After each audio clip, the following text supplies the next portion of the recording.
Hi, guys. I know that it's good to focus on what... Here I go again. Well, you can't get it wrong, and even if you dribble and hack and cough and sneeze, it makes no difference, because we'll just edit all of that out. So just relax and tell us what's on your mind. I know that it's good to focus on our desire, and also I always do this. So it must be.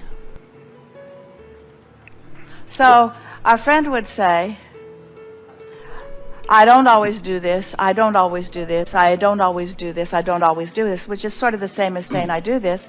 He wouldn't say that, but we were just sort of taking it further. And then, I'm doing all right, I got chosen for this chair, I'm doing great. I'm doing great. I speak often, I can articulate. I'm glad that I'm here, I have something to say. The hot seat's not so hot. Oh yeah, it is. Well, we're trying to help you out here. So, I know that it's great to just let loose and have fun, and I know that it's great to focus specifically on what we want, and I can do each of those, but I don't know which I should be doing more of.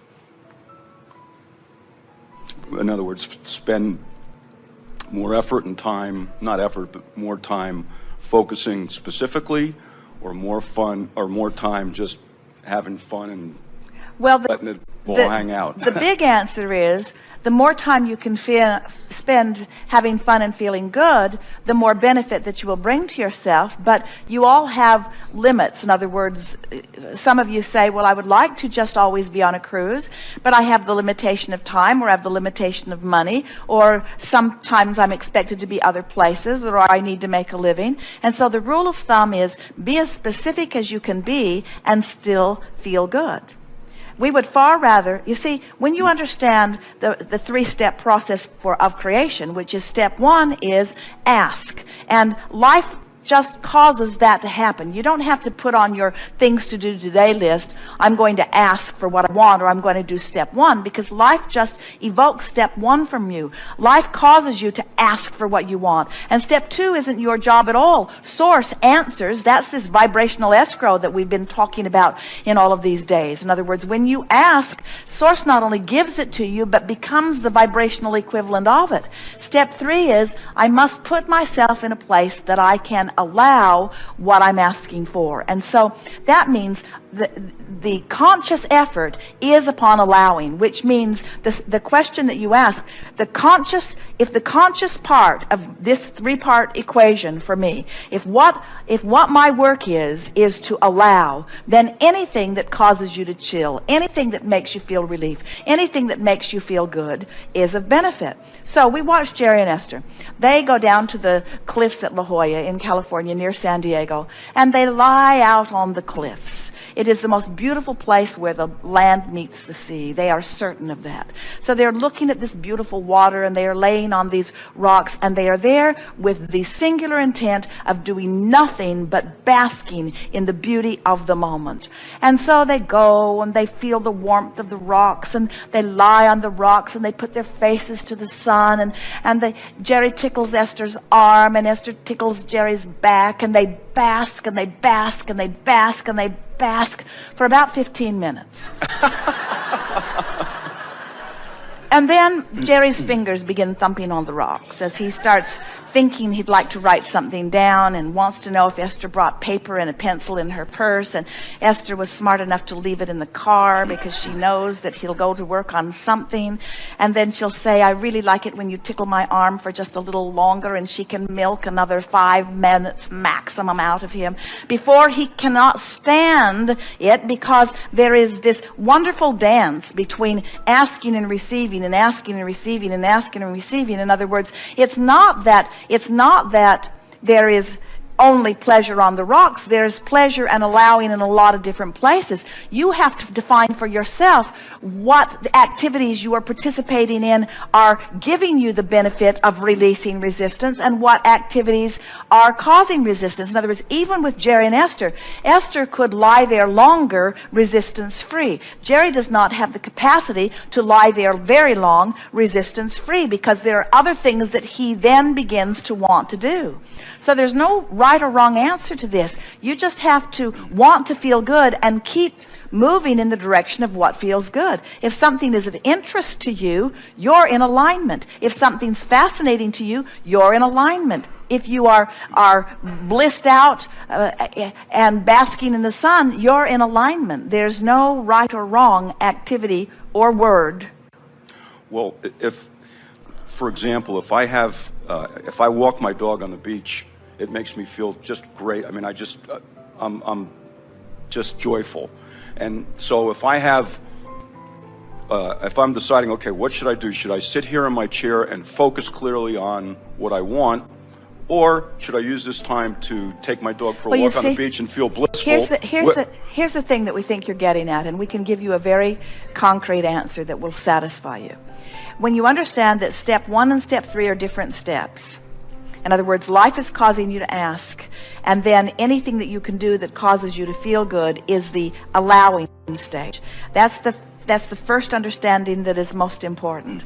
But then when you realize that you cannot extract yourself from life enough that you won't be constantly adding to what you're asking for. In other words, step 1 is just a natural consequence of living life experience. So as the desires are constantly flowing out of you, and Source is constantly answering and to a large extent satisfying those desires, and your dominant intent is upon finding thoughts or finding something that cause you to feel good, then you understand that you've got this 3-part equation in place.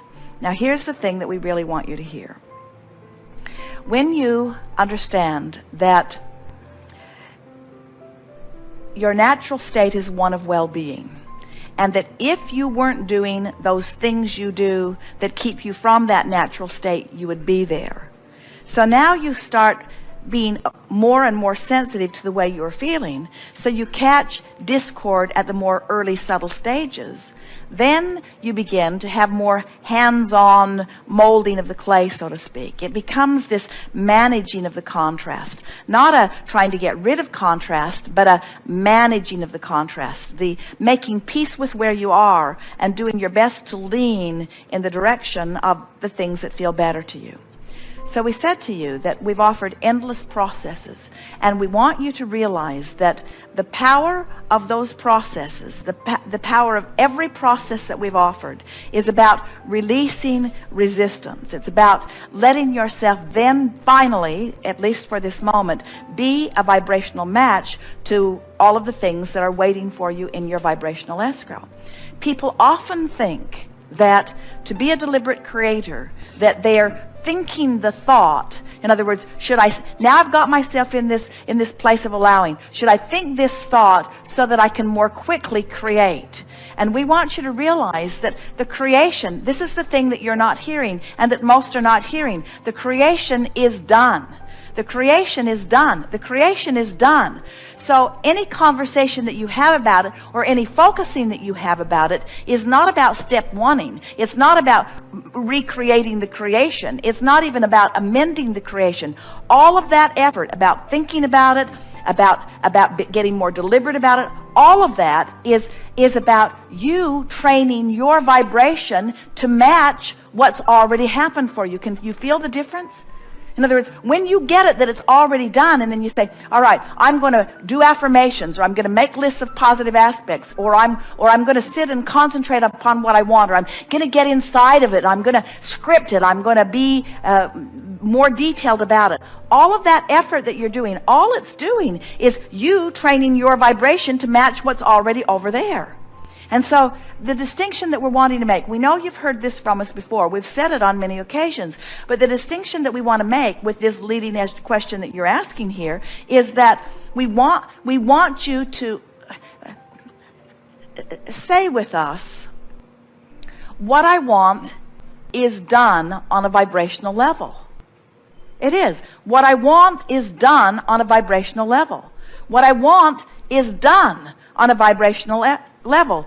I ask for it and it is done. It's done. It's done. It's done. It's done. That's why he's saying, I feel good. I feel good. I feel good. It's done. It's done. My lover is there. My money is there. My good feeling body is there. My recovery has taken place. My abundance is there. My clarity is there. My stability is there. My vitality is there. My flexibility is there. It's there. It's there. It's there. It's there. It's there. It's done. It's done. It's done. It's done. It's done. And the only reason that I want to talk about it is not to make it happen, because it's done. It's done. It's done. It's done. I don't have to make anything happen. It's done. It's done. It's done. I don't have to make it happen. It's done. It's done. It's done. I talk about it because I like talking about it. I talk about it because it feels good to talk about it. I talk about it because talking about it is natural to me. I talk about what's done. It's done. It's done. I talk about what's done. It's done. I talk about what's done. It's done. I talk about what's done because talking about what's done causes me to feel good as I'm talking about what's done. It's done. It's done. It's done. It's done. I like to think about it. I like to talk about it. I like to bask in it. I like to concentrate. Jerry and Esther, if you walked around with them, the majority of people on the planet would throw up as they listen to them.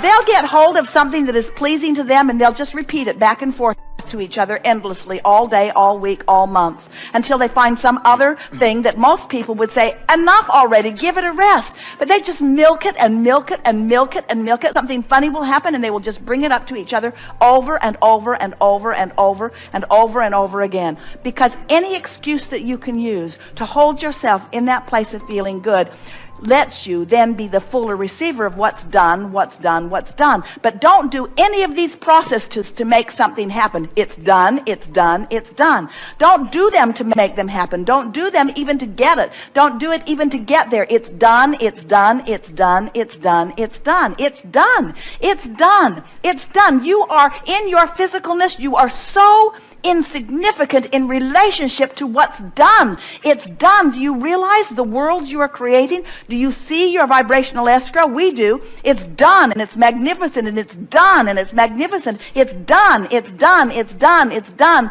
It's done. Now talk about it because it feels good to talk about it, because it doesn't need more work. You don't need the clarity in order to make it happen. It's done. You don't need the conversation. You don't need the processes to make it happen. It's done. The only reason that you want to talk about anything is because it feels good to talk about it. Tell the stories that feel good to talk about it. Talk about it because it feels good. Think about it because it feels good. But don't do it because you need to do it, because you don't need to do it because it's done. But if you think you need to do it, now you're holding yourself apart from it. You've got to accept that it's done before you start closing the gap. Good. Thank you.